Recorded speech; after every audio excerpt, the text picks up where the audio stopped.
মৰা মানুহটো গুলিয়াই তাৰ পৰা জঁপিয়াই প্ৰত্যাশিক আনন্দ কৰা সকলক তেওঁ এনকাৰেজ কৰিছিল নাই গাইজ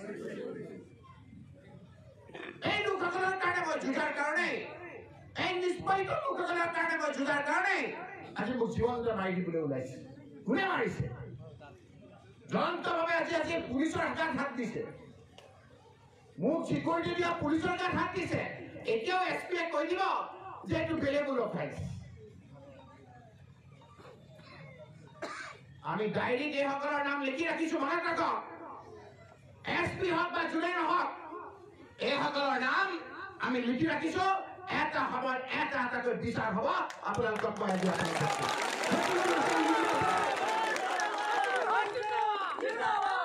ইয়াৰ অচিজন চবেই জানে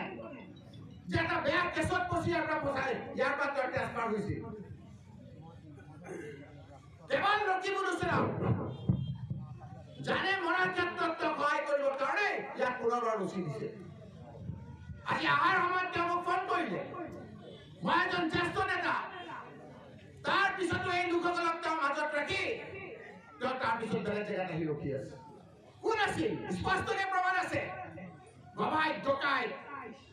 গভাই চোৰ মাৰ্ডাৰ কৰা আসামী জেলৰ পৰা ওলাই আহিছে আজি মোক এটেক কৰিছে এতিয়া আপোনালোকে সিদ্ধান্ত ল'ব লাগিব যে তেওঁলোকৰ ভয়ত মই ঘৰৰ ভিতৰত সোমাই থাকিম আজি মিটিং নকৰি মই ঘৰৰ ভিতৰত যামগৈ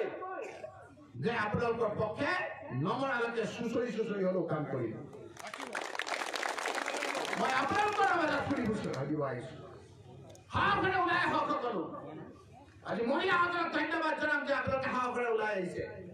বয়সস্থ লোকসকলক ধন্যবাদ জনাম